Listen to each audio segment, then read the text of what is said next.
ओम अज्ञानतिमिरन्दस्य ज्ञानाञ्जनशलाकया चक्षुरुन्मिलितं येन तस्मै श्रीगुरुवे नमः। श्रीचैतन्यमनोभीष्टं स्थापितं येन भूतले स्वयं रूपा कदा मह्यं ददाति स्वपदान्तिकं।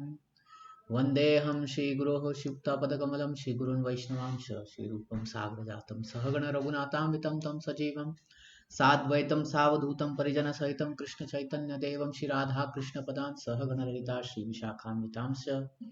हे कृष्ण करुणा सिंधु दीन बंधु जगतपते गोपेश गोपिका कांत राधा कांत नमोस्तुते तप्त कांचन गौरांगी राधे वृंदावनेश्वरी वृषभानुसुते देवी प्रणमामि हरिप्रिये वाञ्छाकल्पतरुभ्यश्च कृपा सिन्धुभ्येव च पतितानां पावनेभ्यो वैष्णवेभ्यो नमो नमः।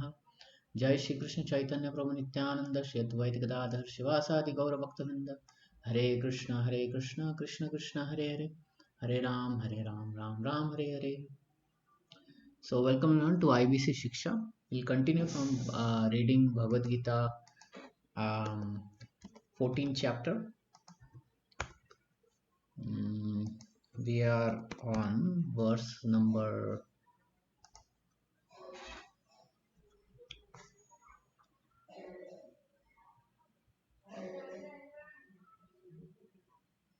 19.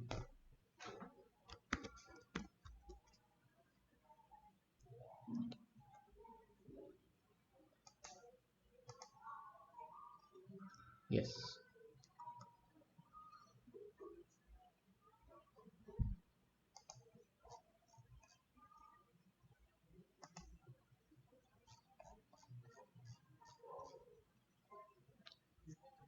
So in this section, now we are going to discuss how to overcome these three modes of material nature.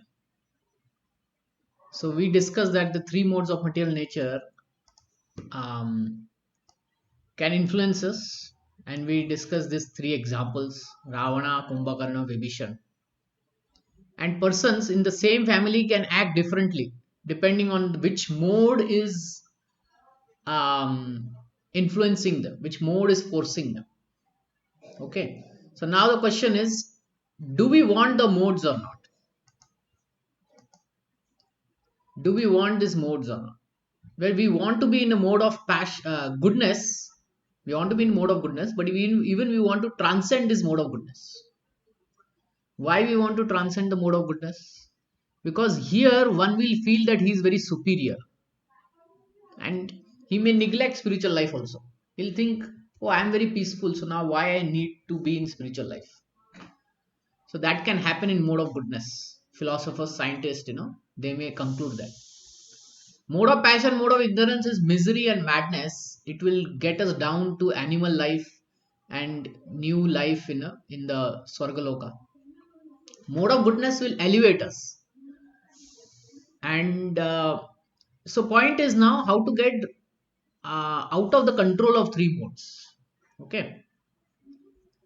So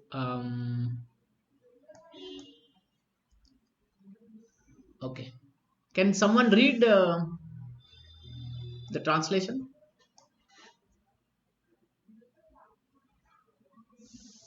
Yes, Prabhu. Go ahead. When one properly sees that in all activities, is my voice Little, little raise your voice. That's it. okay? When one properly sees that in all activities no other performer is at work than these modes of nature, and he knows the Supreme Lord who is transcendental to all these modes, he attains my spiritual nature. Yeah. Just wait. We discuss this point, and we will try to connect this with this text. So what does the text says? He says that all activities are performed by the three modes. This is what the text is saying, that there is no other performer than the three modes. The three modes are doing it. Okay. So in our 13th chapter we were okay, just hold on. So in our 13th chapter we were discussing about this picture. The question is, who did the digging?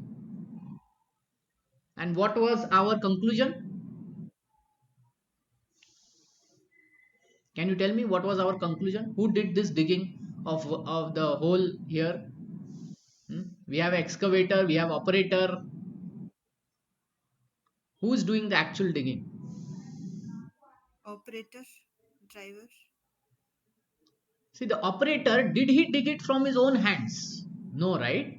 So he used this machine to dig the hole. So our conclusion was, let's see if, yeah, that the operator is the second doer. Mm-hmm. He dig this hole with the help of the machine under the permission of the company. Mm-hmm. And then the machine is the third doer. Mm-hmm. It cannot act independently. So he Mm-hmm. did dig the hole with the help of the operator, and the machine belongs to whom? The company. Mm-hmm. So the Yeah. company is the ultimate doer. It gave permission, it oversee the operator to dig the hole with the machine. So what is the right understanding? The right understanding is whatever activities we do in this world, we are not the only doer or the sole doer of that activities. We are using this material energy to perform activity, and this material energy is not in our hand. That is what we need to understand. See, when we were babies, were we able to walk also? No, right? We learned walking. We don't even know how to use our hands. We learned it. So these, whatever hands, legs, intelligence that we have, it is God given, right? It is God given. So we need to understand this point, that these abilities, these facilities are given to us, and they are doing the work. We are just initiating it. Okay, we are initiating it by press of button or by changing some lever. Okay, and then these energies, they are doing the work, and they're giving us some result, and we face the consequences. Okay, so that's why the statement is made here, that the three modes of material nature is at work, no other performer. And the person, the supreme lord, is transcendental to all these modes. He's also not doing it. Okay, then he attains my spiritual nature.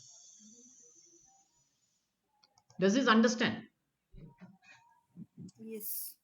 Yeah. So in Bhagavad Gita, this concept of I'm not the doer keeps coming again and again. But what it means is I'm not the sole doer. Okay. I'm not the sole doer, meaning I'm not the only doer there. Hmm? I am secondary doer. I mean the soul. The soul is a secondary doer. The material modes are the doer. And the third thing is Supreme Personality of Godhead is permitter. So Supreme Personality of Godhead gives permission for the secondary doer, that is the soul, to manipulate the material modes, and the material mode actually carry the work. Okay, so this is a very important concept.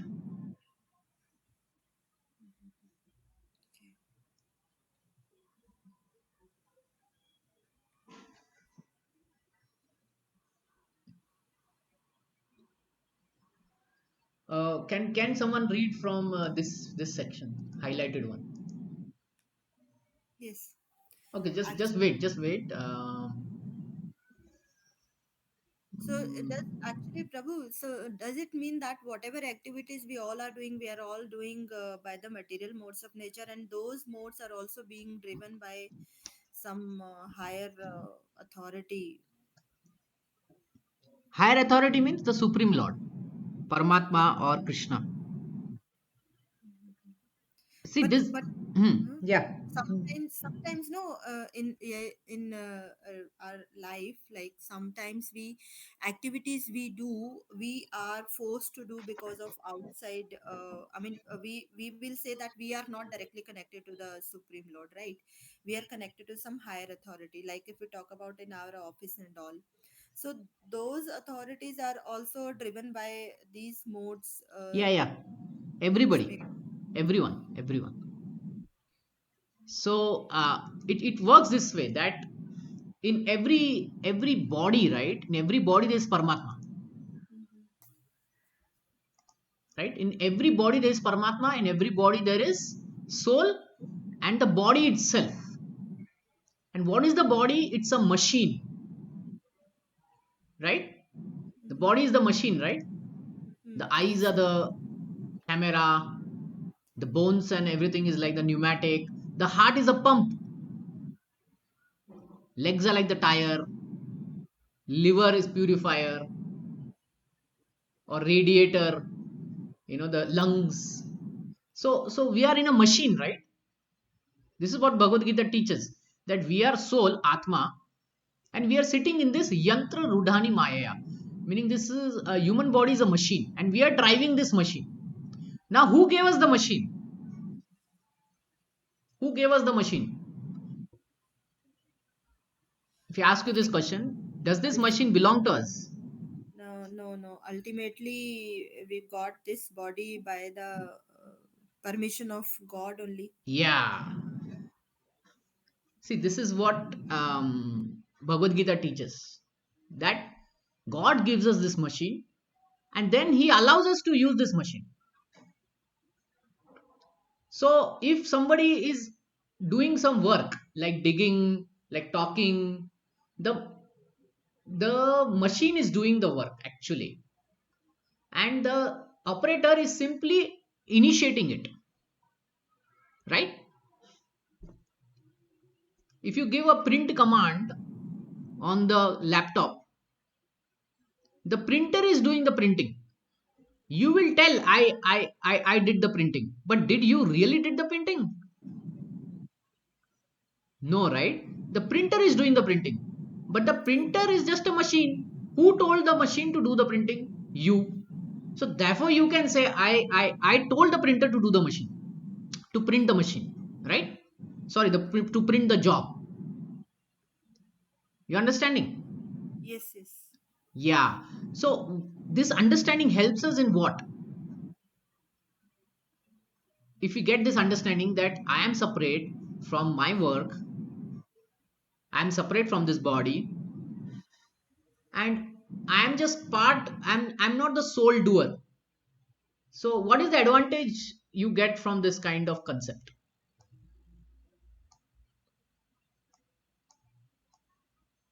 What do you think? What's the advantage? If we understand the advantage, right, we will understand why this knowledge is given. First first, we come to know our position. Hmm? What is our position? That we are not the doer, or in other words, we are not the sole doer, right? We are initiators or desirers, you can say like that. And third thing is, this body, material energy belongs to Krishna. So now question is, then how to use this body? See, if we don't understand this thing, right, then we will say this is my body, this is my material energy, and I will use it as I want, right?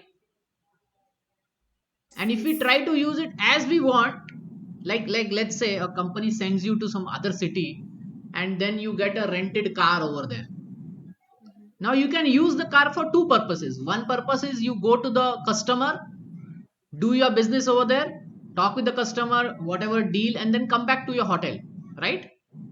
And another thing that you can do with the car is You can go and do sightseeing in the city. Which one the company is going to allow? The first one. The first one. Why? Because that is the purpose. Similarly, what is the purpose of this body? To whom does this body belong to? Krishna. So ultimately, we have to use this body in whose service? Krishna service. Yeah. So this whole understanding makes us, array, this body belongs to Krishna and I have to use it in Krishna's service. Previously, what we were doing? We were doing our own activity. Now, if a company comes to know that you took the car and went for sightseeing, what is the company going to do? What is the company going to do? Maybe you'll take the rented car back. It will take the rented car back. Yes, it will punish also, right? Punish also, right? Yeah. So similarly, in this world, the whole karma system is there. Why the karma is there? Because we want to do things for ourselves. Hmm. And then karma, law of karma says if you do things for yourself, then you have to face the consequences. Therefore, we get reaction for our karma. And then one body after another we keep getting. Why? Because we are still doing activities for ourselves. Now, when we start doing activities for Krishna, we can break this cycle of birth and death. Now, does that make sense? Krishna says, right? Yagya Harta. You should do the work for Yagya Purusha. That is Vishnu. That is Krishna himself. Right? Yes. Yeah, this is another way of understanding the same thing.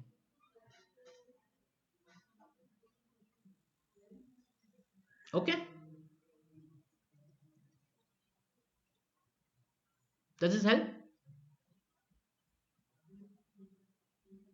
Yes, Prabhuji. Okay, okay, okay. So read this highlighted section.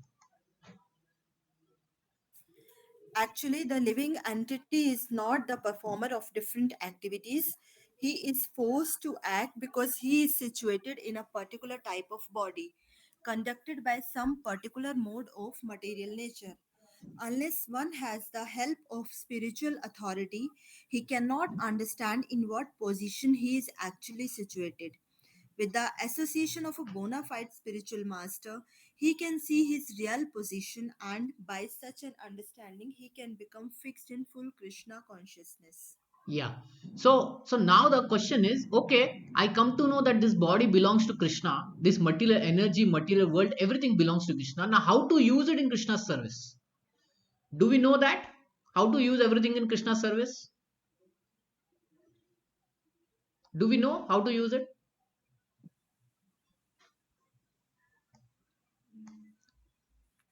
Yeah, uh, like we can use, yeah, even I wanted to say this, we can use our eyes in taking darshana of the Lord, and we can use our ears Yeah. uh, for Okay. hearing. So who told you this all?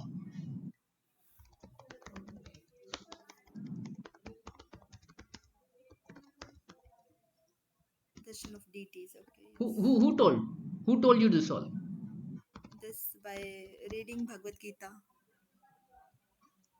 Uh, there's a shloka in Bhagavad Gita, no, that leave all dharmas and serve just धर्मां परित्यज्य माम एकम शरणम वज अहम तम सर्व पापेभ्यो मोक्षयिष्यामि मा शुचः. But does that verse tell all these details? Use the no, eyes. So then no, who no. told you?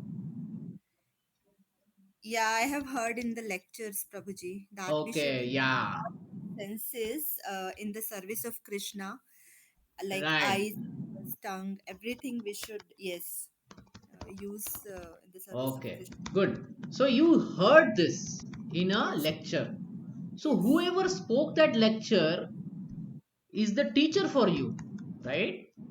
yes. So the teacher will teach the finer aspects of bhakti yoga. So now the question is, so here we read this thing that unless we have a bona fide spiritual master, we won't understand how to use this body in Krishna service. See, there are many people who have read Bhagavad Gita, right? Yes, But they have not come to the same conclusion that you have come. that we have to use the eyes in seeing Krishna, ears in hearing Kirtan. Why? Because they never learnt it from a teacher. And one has to learn it from a bona fide spiritual master. Then one can understand how to do things. Okay. Yes. Suppose someone comes and he says, I know horse riding. Then you will say, where did you learn from? He said, I didn't learn from anyone, but I read some 50 books of horse riding. Do you think it's going to work? No, So that's the that thing. We that will need never a work. physical teacher to learn from, and Yes. then we can implement. And that same happens for even material knowledge also. For any material knowledge you take, unless you have a teacher, you won't learn only, right? Mm. Anything you take, mathematics, finance, everything, you need a teacher. So what to speak of spiritual knowledge? Same thing. Spiritual knowledge is even more important. So in the 14th chapter of Bhagavad Gita, Krishna says this thing. Not 14th, fourth chapter.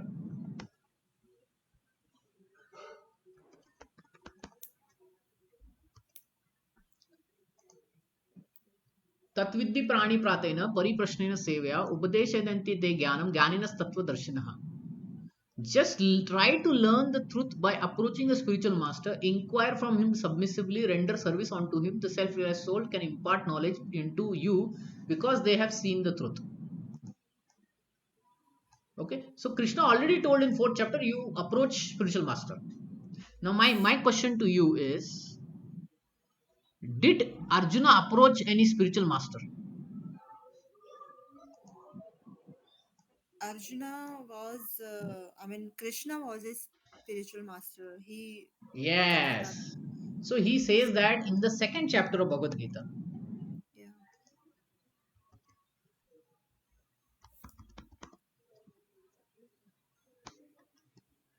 हाँ.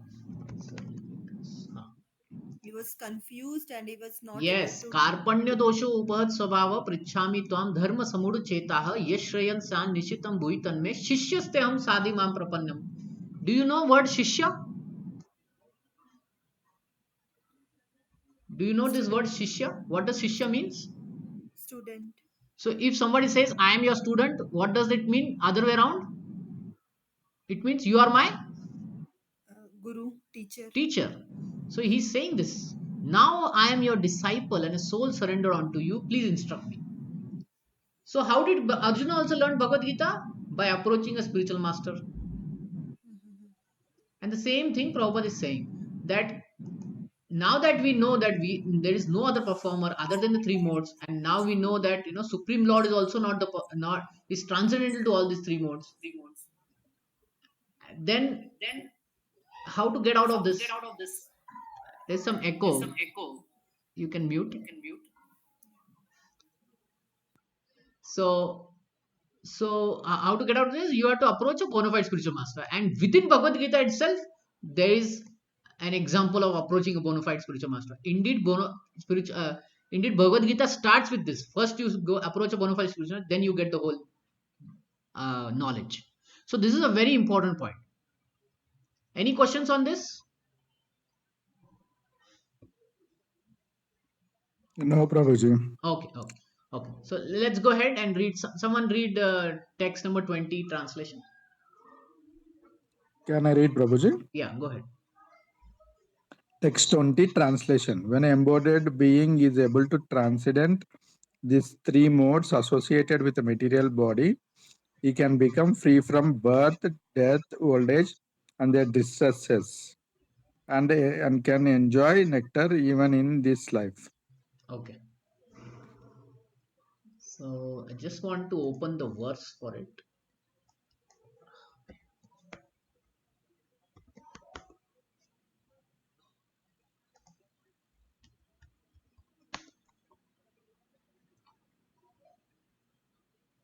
Okay. So what does this say is, if we transcend the three modes, if we listen to a spiritual master, then we transcend the three modes. We go beyond the three modes. And in the initial part of the lecture, we were talking that why we need to transcend. So mode of passion will, make us like Ravana. Mode of ignorance will make us like Kumbhakaran. Mode of goodness will keep us good. But there is a problem in this mode of goodness. What is it? One will feel superior. One will feel very peaceful and he won't take to devotional service. He'll say, I'm very happy now. I don't have any problems. I am living so he won't take any devotional service. He won't do any spiritual life. So we see the examples of philosophers and scientists, poets. They live a very good life. They won't do any crime, illegal activity. They will live a very good life, right? But that is called as mode of goodness. But they will think that they are very superior. But if you ask them, can you worship Krishna? No, not required. I'm happy. So therefore, we need to transcend. Transcend means to um, is to cross over these three modes, even the mode of goodness, and go to where pure goodness. Pure goodness is where devotional service is there. Okay, continue reading this purport. I am reading, Prabhuji. Yeah. Purport: How one can stay in the transcendental position even in this body. In full Krishna consciousness is explained in this verse. Sanskrit word dehi means embodied. Although one is within this material body, by his advancement in spiritual knowledge, he can be free from the influence of modes of nature. He can enjoy the happiness of spiritual life even in this body, because after leaving this body, he is certainly going to the spiritual sky. But even in this body, he can enjoy spiritual happiness. In other words, devotional service, Krishna consciousness is sign of liberation from material entanglement, and this will be explained in the 18th chapter. When one is free from the influence of modes of material nature, he enters into devotional service. Okay. Okay. So devotional service is a sign of liberation. Uh, yeah, just hold on, please.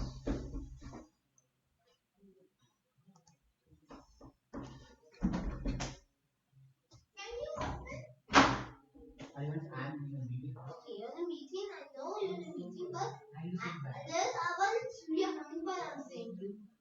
Avan. Then we'll talk after it.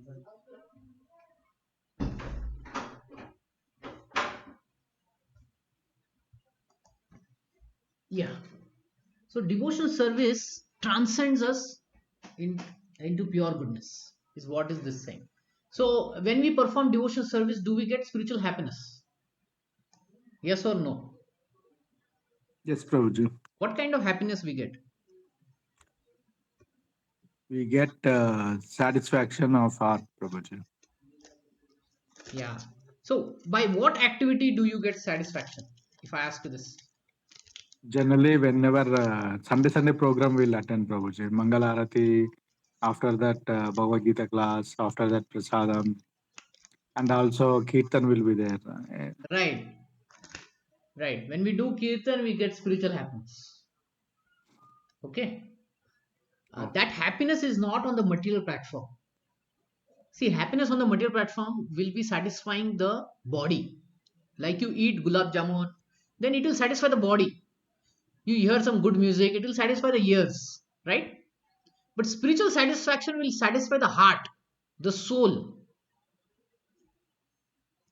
And the second point over there is that, you know, every time it will give us the same happiness.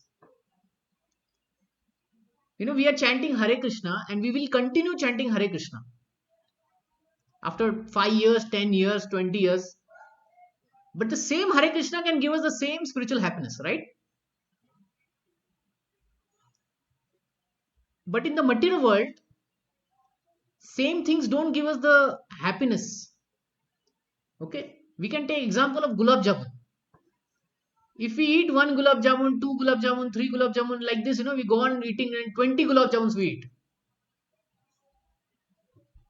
So if I ask you a question, what was the level of happiness while eating the first gulab jamun versus eating the 20th gulab jamun? Was there a difference or was there no difference? It diminishes, Prabhuji, It taste. diminishes. Now the same thing. The kirtan goes from, let's say, time 0 to 30 minutes, 1 hour. What is the level of happiness between that? It It increases, increases. right? It Yes, it increases. increases. And the same mantra we hear 1 year later also, 5 years later also, 20 years later also, and it gives us the same happiness, right? Yes, yes. Yeah, so this is the power of spiritual happiness, that it will go on increasing, and the more we become pure, it will go on increasing. Okay, so let's get to text number 21. Now Arjuna is very much interested to know what, how to know that one has transcended to the three modes. How to know? Okay, what is his behavior? How does he transcend the modes? Okay, here it is. Arjuna inquired, "Oh my dear Lord, by which symptom is one known who is transcendental to these three modes? What is his behavior? How does he transcend the three modes?" Hmm? He wants to know the symptom of a person who has already transcended the three modes. So he's putting these questions to the Lord. Someone read this translation.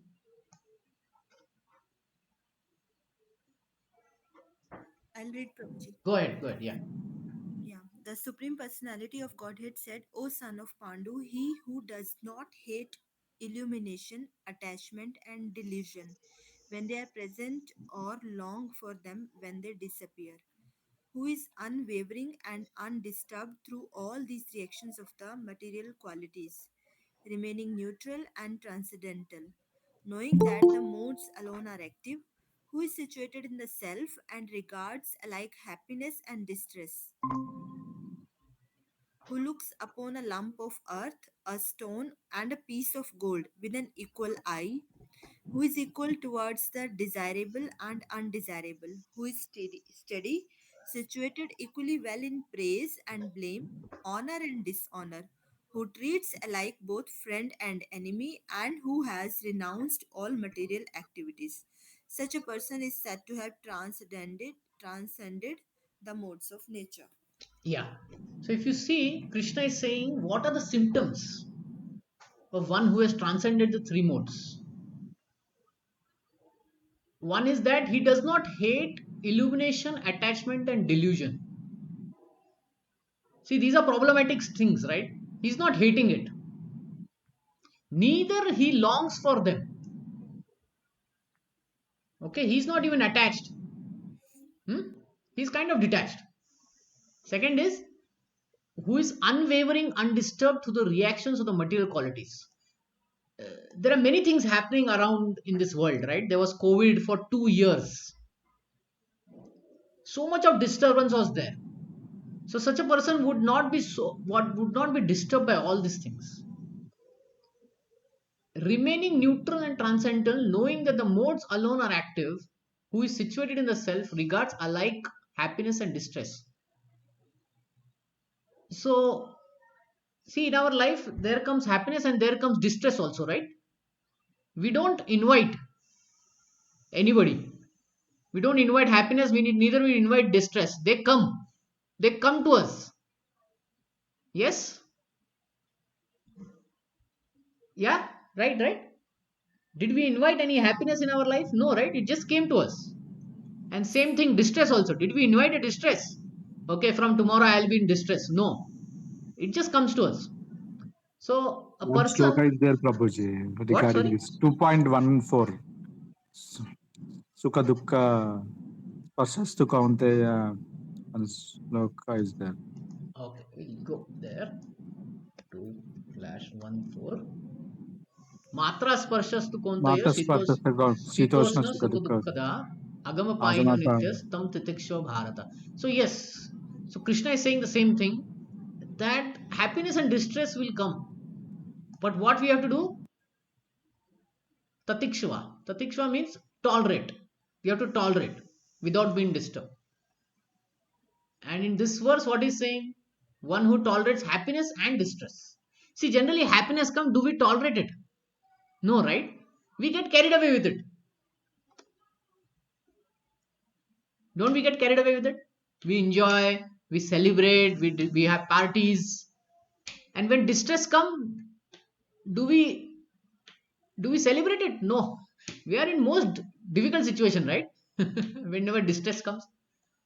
But a person who has transcended the three modes, right? He is equally he tolerates both happiness and distress. So basically what that means is he doesn't get carried away. If happiness comes, he's just cool. He's not running here and there and shouting here and there. No, he's just cool. Okay, fine. And when distress comes, that time also he's just cool. He doesn't make a big show out of it. Okay. And this is one of the important things. He sees a lump of earth, stone, and a piece of gold with an equal eye. What does this mean?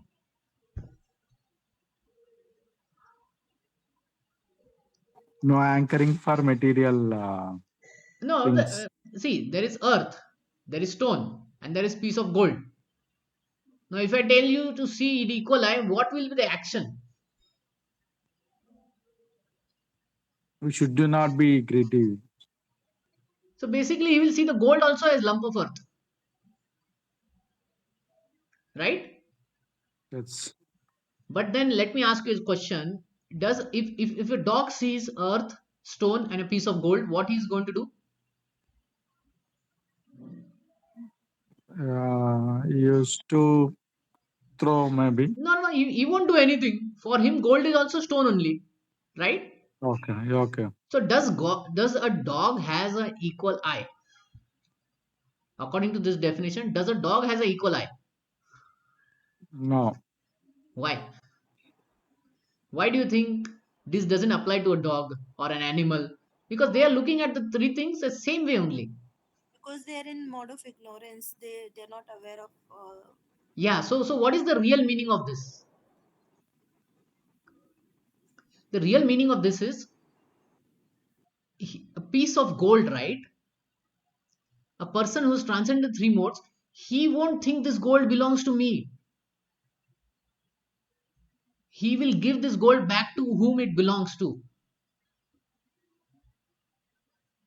Okay. That is what it means by having equal eye. If you are walking on the street and let's say 500 rupee you see on the street. Now on the street there are many papers also, and then there is 500 rupee also. Now according to Bhagavad Gita, Krishna is saying have a equal eye. So are you going to leave that 500 rupees note on the road?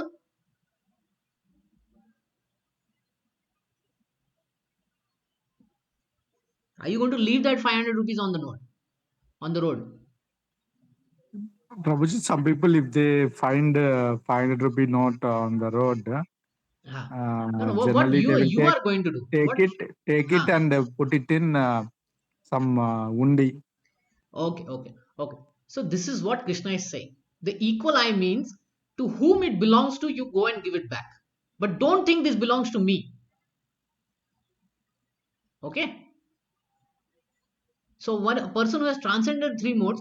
See, we have this famous example of three modes as Ravana, Kumbhakarna, Vibhishan. So when Ravana saw Sita, what did he think?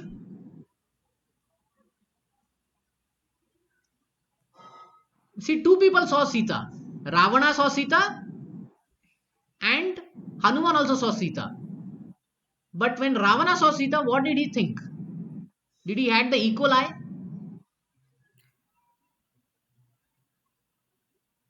No. What did he think then? He thinks he didn't say Sita, whom you belong to, I will give it back to you to Ram. No, he said I want you.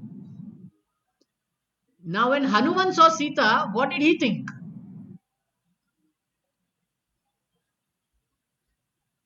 He told, He "You told are my Sita, you mother." belong to you belong to Ram. I've come to take you back to Ram. Okay, so equal eye means you understand to whom it things to belong to, and it Prabhuji, doesn't belong to you. And if one it question. belongs to you also, you will use it in Krishna's service. Okay. So there are some spiritualists who take this meaning literally. Literally means that if they see a 500 rupees on the note, they will leave it. They'll say it doesn't belong to me. So I won't take it. But a Prabhuji, devotee, one question.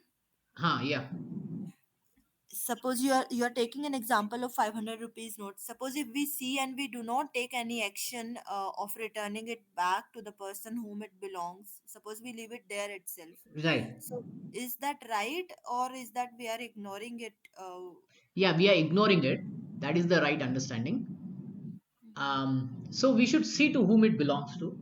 So Okay. but probably will it not be in taking an I mean getting into an extra work and wasting our time for just 500 rupee note? So the thing is, we should see what is the value, and it depends on the context also. Okay. So 500 rupees is not a very complicated thing. Okay. If you find the owner, fine. But if you don't find the owner, give it to Krishna.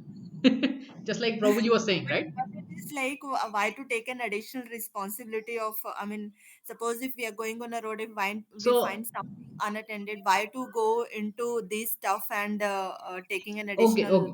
See, people can do personal decisions. Okay, people can do personal decisions and say that okay, I'm not interested. Let it be like that. Someone Hmm. else let it pick it. So is that okay or not? As We have per to use our intelligence, Mataji. We have to use our intelligence. If we can find a proper use of it, or if we can find the owner of it, or if we can put it in right use, then we should do things. Okay. mm-hmm. Like I personally got 100 rupees note on the road. When I was in my going to my office, right? Mm-hmm. So very next to that building, the road is just next to the building. So someone has dropped it. Okay. So now it was very difficult to find out where to whom to give, because 3,000 4,000 people are there. Yeah. So then I gave it in the hundi for Rath Yatra, and I prayed that whoever this money is, he become a devotee. Okay. So it depends on the what it's there's a echo. So one should use the intelligence. That's very important. Okay, there will be certain situations where we need not touch. Okay, right now I'm not able to give an example for that, but if we use intelligence in every see, intelligence also sometimes means common sense also. Okay, so use your common sense. Does that help, Mataji? Yes, Prabhuji. Yeah, so use your common sense. And sometimes we may not be able to make decisions, so then we should ask someone else to take their opinion and then make a decision. That is also common sense. Okay. So okay. See, some situations may be very easy to make the decision, but some situations will be difficult also to make the decision. I understand that. So that time we take help of someone, and we may um, we may take some help and take and do the next thing. But my point over here to explain is that equal eye doesn't mean that you have to neglect it. Equal eye means to see whom these things belong, who this gold belongs, the stone belongs, and the earth belongs. This is the vision of a devotee. There are some spiritualists who don't see to whom these all things belong, and they will just act very detached way, which is good. But a devotee will be one step ahead, and he will act in a detached way, and he will see how to use the earth, the stone, and the gold in Krishna's service. He will become expert. So that's why a devotee is expert. Okay. Like we are talking about Hanuman. So Hanuman had this problem, right? Where is the tree, the Sanjeevani tree? Where is that plant? I don't know. So what did he do? He was not able to find, He or lifted. he He lifted a go. he lifted the whole hill only. Volil. So it is called, so he was very daksha. Daksha means very intelligent boy. Okay. So sometimes we have to be intelligent, use our intelligence, and if we don't have common sense, we should ask those who have common sense, and that helps. Okay, I spent some time on this because these qualities can be really confusing sometimes, so we need to understand it a little deeper. Who is equal to a desirable undesirable? Desirable undesirable means I want this thing, I don't want this thing. So sometimes I want sweet things, I don't want medicines. But we will see the importance, the advantage of it, not that we will just go with our desires. Like children, they don't want to eat medicine, but what do the parents do? What do the parents do? If the child is sick and they don't want to take the medicine, what will the parent do? Forcefully will give the Yeah, medicine. forcefully will give the medicine. Because it is for the good of the child. Yes. So the equal vision means to see what is good in this situation. Who is steady, situated equally in praise and blame. See, sometimes we are praised, sometimes we are blamed, right? Every day this happens. So one who is steady and equally and doesn't go carried away by blame and praise, he is transcendent modes. And same thing, honor, dishonor, who treats friends and enemy alike. Now this is a very difficult one. Enemy wants to destroy us, friend wants to help us. So how can we, see both? The example for this was like Prahlad Maharaj. He was seeing his father, and he was seeing devotees. Same. He was not at all, worried that father is killing me or not. So it's a very higher state. It's not that easy. And who has renounced all material activities? Material activities, renounce material activities. Now, this is again like Prahlad Maharaj.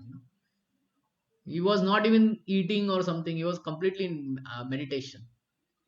Such a person is said to have transcended the modes of material nature. Krishna So, first Prabhuji, indicates. by understanding this, sorry to interrupt. So, by understanding this phrase, it seems like it is very, very difficult to come into that, overcome the modes of nature. Yes, that is true. Yeah, it is not impossible though,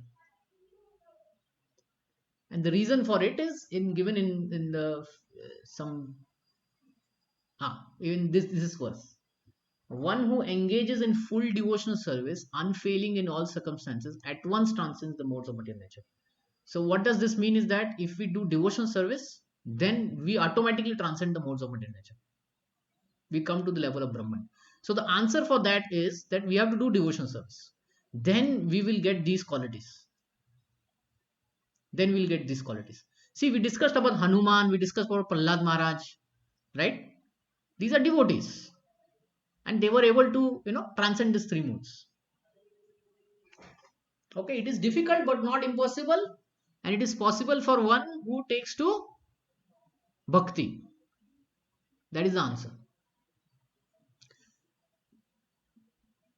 Do you understand, Mataji?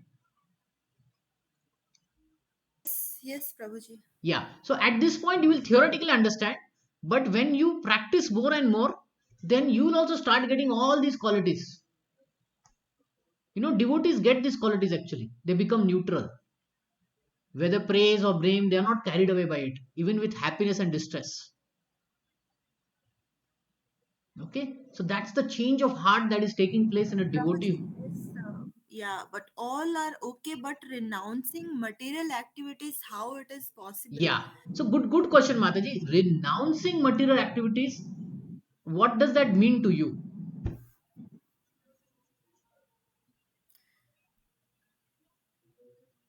Means we can spiritualize our all activities, but Then what is the that problem? Why you have the problem with this renouncing? If you can answer this rightly, what is the problem? the Spiritualize Probably all activities. we are always carried away by the people around us, and if they are Okay. in the different modes, then keeping ourselves in spiritual, I mean, keeping our activities spiritual is difficult. Okay. Okay. Okay. Okay. So the thing is, sometimes people are afraid of renouncing. Renouncing means to give up. So does it mean to give up? No, it means you utilize all activities in Krishna's service. So that's what you meant by spiritualized activities. Now the problem is, I will do this, but people around me won't do this, right? That is your problem. Right. I mean, Yeah, they are and also carried away because of their yeah, they are in the different. three modes and all.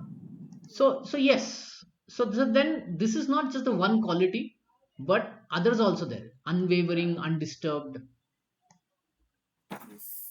okay, being steady, equally well in praise and honor. Like the Pandavas, they were into spiritual activities, but they were always put into blame and praise and honor and dishonor, right? Right. Yeah. So the Pandavas are the best example, Mataji. Um, Okay. so we should hear the life stories of the devotees, and then we will understand how they remain devotees in difficult times.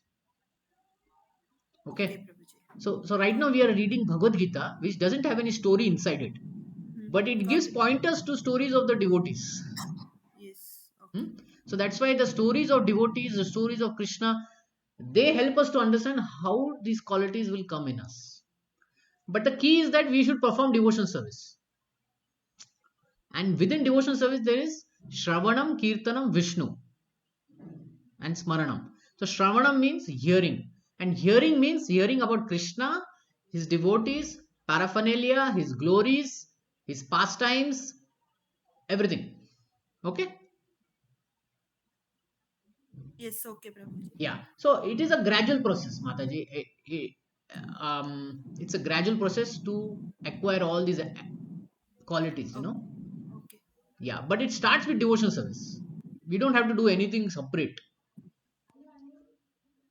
Krishna first indicates that a person transcending situation has no envy and does not hanker for anything, but as long as he is not out of the material body, he should be neutral. He should engage himself in devotional service of the Lord. So because we are in this material body, we have to engage ourselves so that his identity with the material body will automatically be forgotten. When one is conscious of the material body, he acts only for sense gratification. So when we know that okay, I am this body, then I will act only to satisfy this body. But when he transfers his consciousness to Krishna and he knows that I am devotee of Krishna, I am servant of Krishna, then this sense gratification stops. He does not desire to enjoy the body. So when he becomes a devotee, he does not desire to enjoy it, nor does he desire to get out of it. Thus, transcendent situated, a devotee becomes automatically free. He did not try to become free from influence of the three modes. So he doesn't have to even try because devotional service itself will do it the work for him. There are some more points in this purport.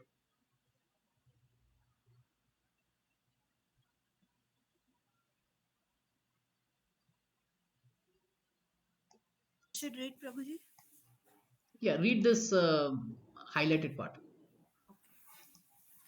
He is equally disposed and sees everything on an equal level because he knows perfectly well that he has nothing to do with the material existence. Social and political issues do not affect him because he knows the situation of temporary Upheavals. upheavals and disturbances. He does not attempt anything for his own sake. He can attempt anything for Krishna, but for his personal self, he does not attempt anything. By such behavior, one becomes actually transcendentally situated. Okay. So this last sentence, right? He does not attempt anything for his own sake. He can attempt anything for Krishna, but for his personal self, he does not attempt anything. By such behavior, he becomes actually transcendently situated. Now, I will ask you a question. Considering our Bhibhishan,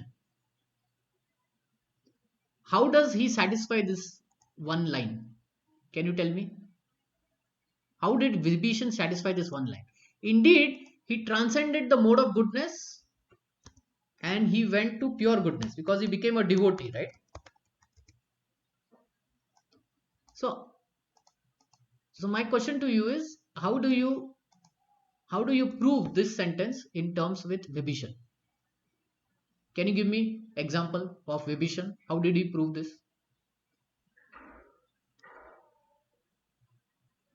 You know the story of Ramayana, right? Yes, because he has all Huh. his activities were in the favor of Lord Ram. Like, Like he used to guide. I mean, he used to tell all the things about Lanka and Ravan right. uh, to win, to make Ram win. So why was that uh, a very poignant point in Vibhishan's life? If he's telling about Ravana, Mhm. why do you think was it so great about Vibhishan to tell something about Ravana's secrets?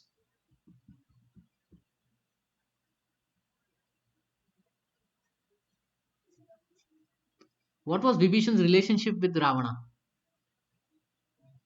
He was a brother of Ravana. So, technically speaking, one works for one's own family, right? And here Vibhishan was not even caring for the family.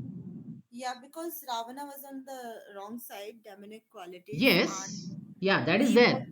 he But was a devotee of Lord Ram. yeah, Vibhishana was a so when devotee of in Lord devotional Ram. service, one is not attempting anything for his own sake. Yes, So he didn't think, oh, this is my family or something. Who thought this is my family? So therefore, I will die for it. Who is this guy? Kumbkaran. Kumbhakaran. Kumbkaran. So he knew that Ravana did mistake. Yeah, But what he said, okay, fine, you did mistake. I will go and fight for you because you are my brother. Vibhishan said, forget it. You did a mistake. If you continue doing mistake, I am not going to be with you. I will go to Lord Ram. So he didn't do anything for his own sake. Now you give me the same example for Hanuman. How does it satisfy Hanuman? This one line. We will take one more line for him. He knows the situation of temporary upheavals and disturbances. He does not attempt anything for his own sake. He can attempt anything for Krishna, but for his personal, he does not attempt anything. So I ask you, how do you prove Hanuman to be, satisfying this condition here? How does Hanuman satisfy this condition?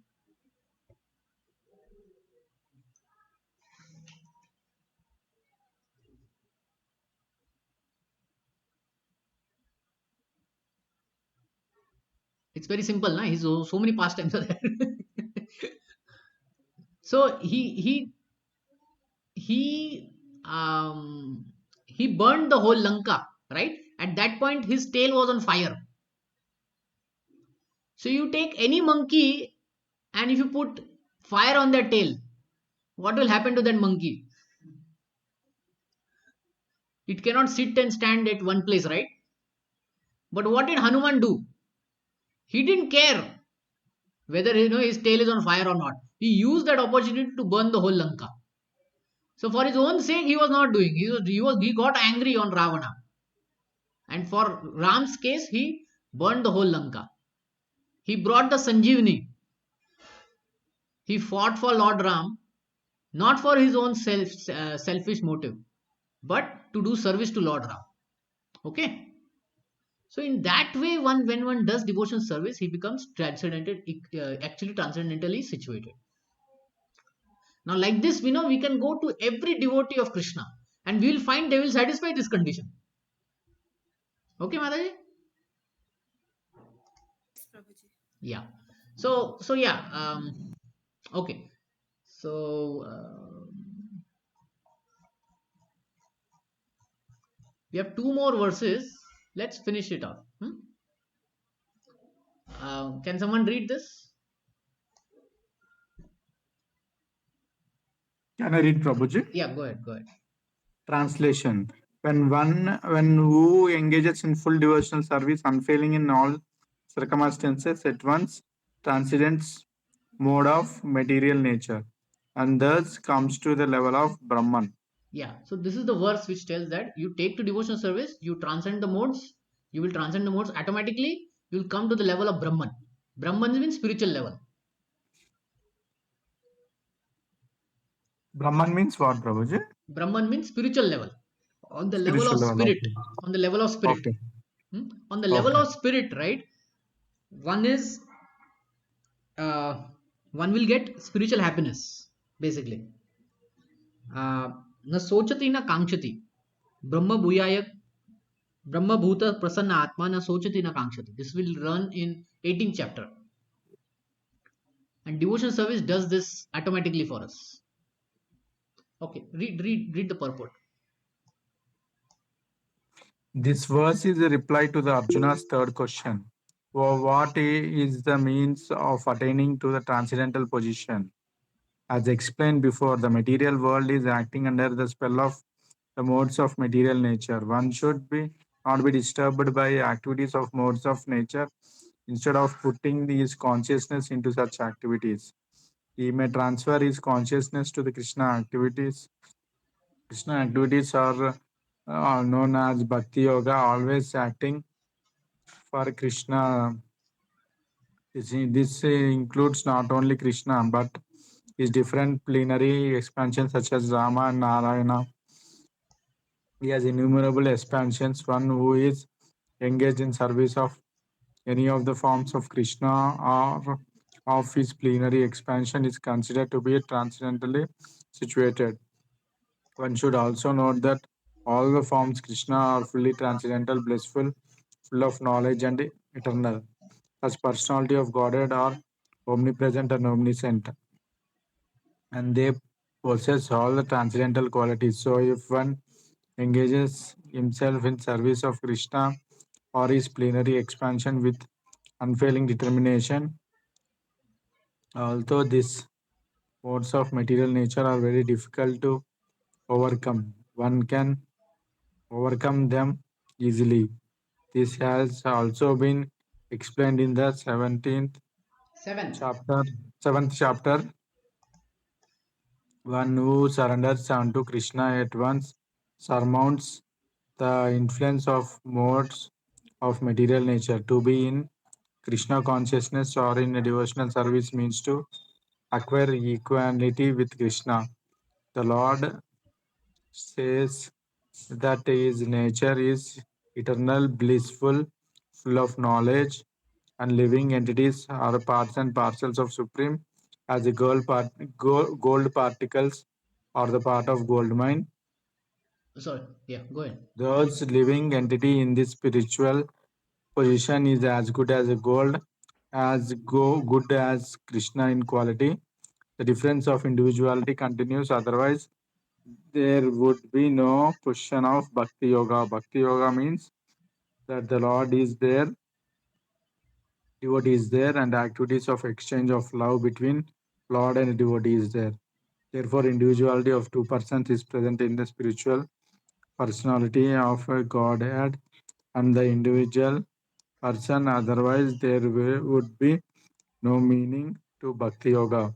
If one is not situated in the same transcendental position with the Lord, one cannot serve Supreme Lord. To be personal,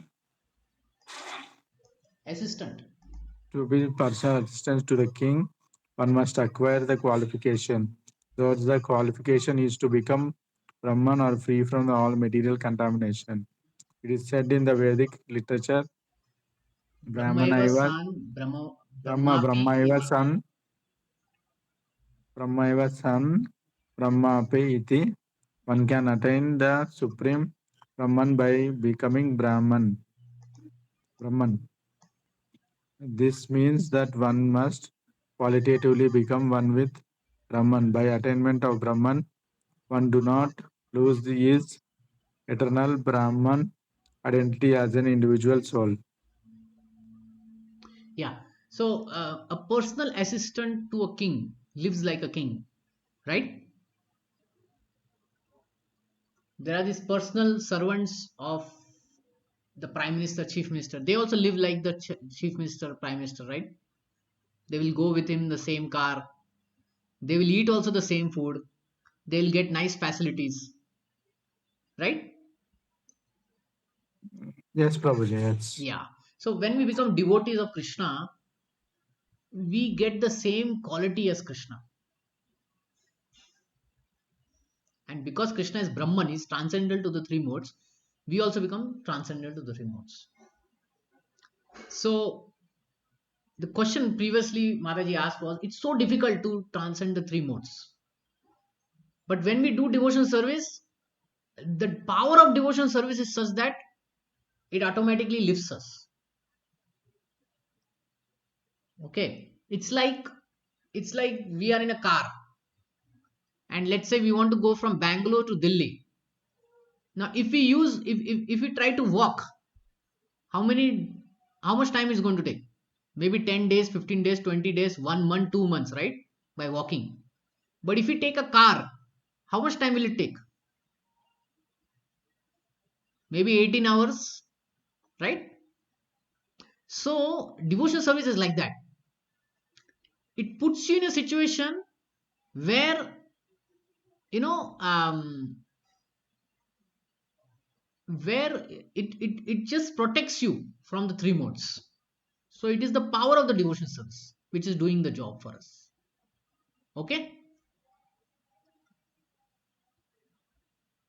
do you understand this? That means if we are in a devotional service, we'll become assistants to the Krishna. Yes, that is also right understanding. We'll become assistant to Krishna, and then Krishna is not affected by the three modes, so he will make sure we are also not affected. See, we may not have Okay. that power, but he will make sure. Bhakti will make sure. Okay. Like, so many demons attacked devotees.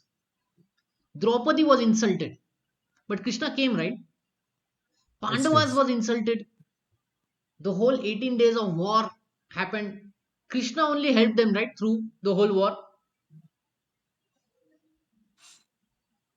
So just by doing devotional service, even though we may not have that power to overcome the three modes, but by doing devotional service, we become so dear to Krishna that, three modes of material nature, which are servants to Krishna, he will tell them, don't touch this. Don't touch this devotee. Just like, you may go to a friend's place and there is a big dog over there. And the dog looks at you and then charges at you. What are you going to do at that time? We will run. Now, what is the No, best thing to Guruji. do? Be silent. Also, it's Now, you will be call your silent. friend, right? Yes, yes. And then what the friend will do? You will control. How will he control? How will he control the dog? Let's say the dog's name is what? You will call the dog name. Rocky. Rocky, You will So call. what he will say? Rocky, stop the Rocky. And what the dog will do? It will stop. It will stop. So the dog is under control of your friend. You just call the friend and it will be done. You don't have to run here and there, right?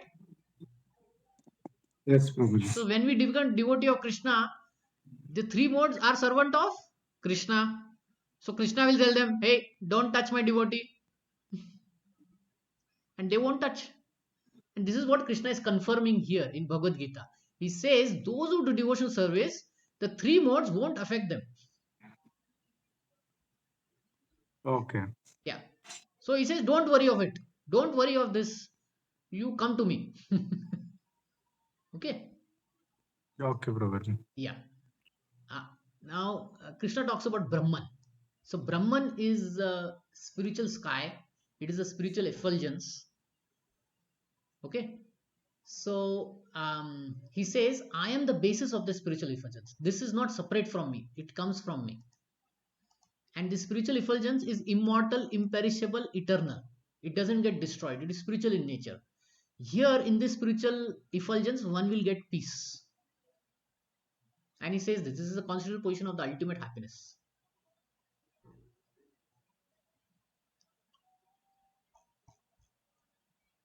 Okay, let me read this. The constitution of Brahman is immortality, imperishability, eternal happiness. Brahman is the beginning of transcendental realization. Paramatma, the super soul, is the middle. the second stage of realization, and the Supreme Person of Godhead is the ultimate stage of realization of the absolute truth. Therefore, both the impersonal and the Paramatma and the impersonal Brahman are within the Supreme Person. This is explained in the 7th chapter, that material nature is the manifestation of the inferior energy of the Supreme Lord. The Lord impregnates the inferior, the material nature with the fragments of the superior nature, and that is the spiritual touch in the material nature. When a living entity conditioned by this material nature begins the cultivation of spiritual knowledge, he elevates himself to the position of material existence and gradually rises up to the Brahman conception of Supreme. This attainment of Brahman conception of life is the first stage in self-realization. Okay, Paramatma is the second stage. The 4 Kumaras were in the first stage, that is impersonal brahmacession. And if one, okay, I'll explain all this. Just let me see what all is there.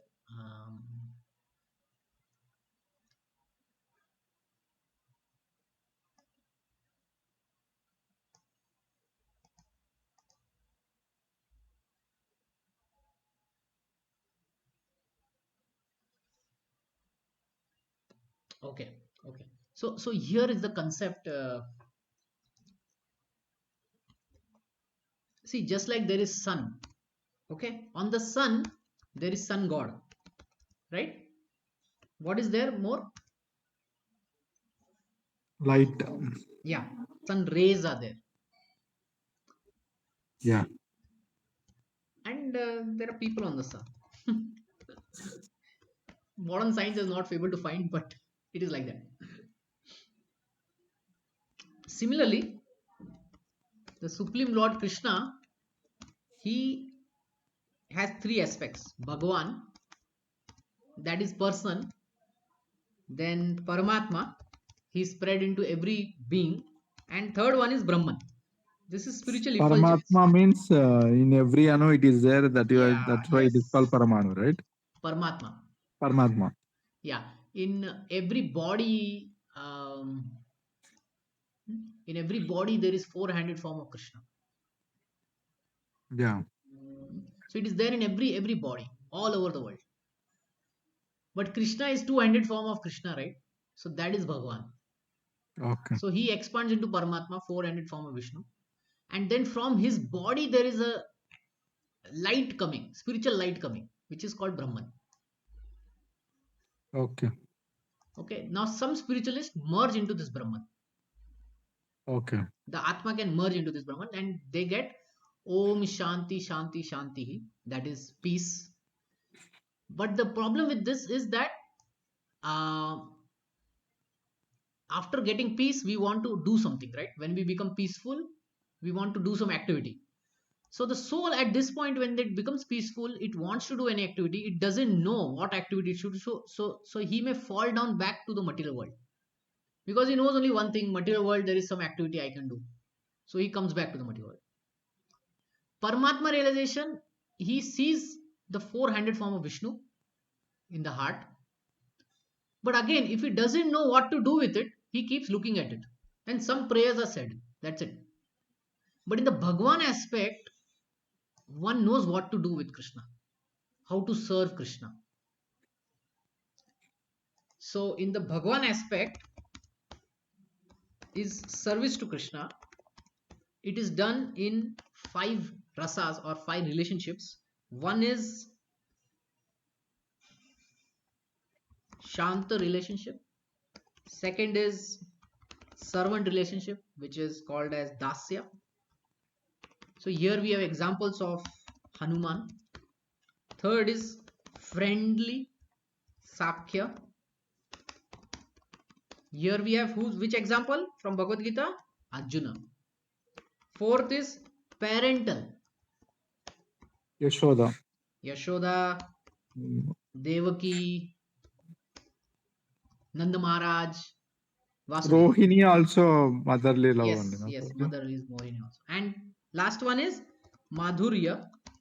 The love is so intensified that one wants to marry Krishna or have love affair with Krishna. The gopis. Gopis. So in these two sections, right, they don't know Who are this. they in Shanta, Prabhuji? Shanta, the Flute, clothes, cow. Okay. okay. So in these two, right, Paramatma and Bhagwan, Brahman, this service cannot be done. So when a devotee comes to know about this, he directly comes to Bhagwan aspect.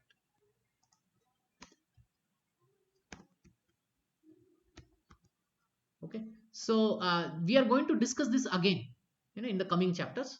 So at this point, just know about this, and this is what the purport is saying. Now, someone, can you read what happens in devotional service? In devotional service, we do all these 5 activities. 5 activities are there, right? We do most of the activities over there. And can you read this section, highlighted Yes, section? Prabhuji. Yeah, please read. Devotional service, devotional service to Lord is very simple. One should always engage in the service of Lord, should eat the remnants of foodstuff offered to the deity, smell the flowers offered to the lotus feet of the Lord, see the places where the Lord had his transcendental pastimes, read of different activities of the Lord, his reciprocation of love with his devotees, chant always transcendental vibration Hare Krishna. Hare Krishna, Krishna Krishna, Hare Hare, Hare Rama, Hare Rama, Rama Rama, Hare Hare, and observe fasting days commemorating the appearance and disappearance of the Lord and his devotees. By following such process, one become completely detached from all Material material activities. activities. One who can thus situate himself in Brahmajyotir or different varieties of Brahman Brahman. conception is equal to the Supreme Personality of Godhead in quality. Okay. Okay. So you see, activities here is what you engage. You give. You offer bhoga to the Lord. You give flowers to the Lord. Hmm? So here, Dasyaras, you gave bhoga to the Lord. Offered, in Sakyaras, you gave flowers to the Lord. You did service in Yashoda, right? So devotional service is like that. It directly takes us to the Bhagwan, and this is included within. Paramatma and Brahman are included in it. Hmm? It's like a package.